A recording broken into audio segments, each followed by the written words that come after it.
ఒకప్పుడు ఒక యువకుడు ఉండేవాడు. అతని మనసు ఎల్లప్పుడూ ఊగిసలాడేది. గత పశ్చాత్తాపాల మధ్య, భవిష్యత్తు భయాల మధ్య తినలేడు, నిద్రపోలేడు. ఒక్క క్షణం ప్రశాంతంగా ఉండలేడు. ఒకరోజు ఇక భరించలేకపోయి ఒక జ్ఞాని సన్యాసిని కలవాలని నిర్ణయించుకున్నాడు.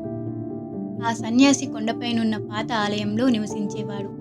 జ్ఞానం దయతో అందరినీ మార్గదర్శనం చేసేవాడు. యువకుడు అతని దగ్గరికి వెళ్ళి నమస్కరించి అన్నాడు, గురువుగారు, నా మనసు నన్ను విడిచిపెట్టడం లేదు. గతం వెంటాడుతోంది, భవిష్యత్తు భయపడుతోంది. సన్యాసి చిరునవ్వుతో లోపలికి వెళ్ళి ఒక చిన్న దీపం తీసుకొచ్చాడు. ఆ దీపంలో మృదువైన జ్వాల వెలుగుతూనే ఉంది. బిడ్డా, అన్నాడు సన్యాసి, ఆ దీపాన్ని తీసుకుని గ్రామానికి వెళ్ళి తిరిగి వచ్చి ఇవ్వు. కానీ జ్వాల ఆరిపోకూడదు. యువకుడు జాగ్రత్తగా దీపాన్ని పట్టుకున్నాడు. గాలి వీచింది.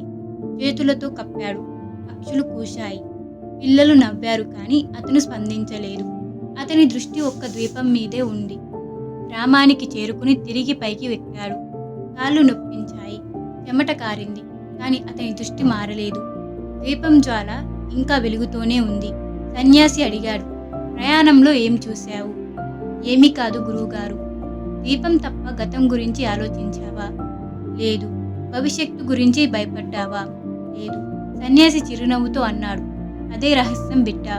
నువ్వు దీపాన్ని కాపాడినట్లే నీ మనశ్శాంతిని కూడా కాపాడుకో. గతం తాకదు, భవిష్యత్తు భయపెట్టదు.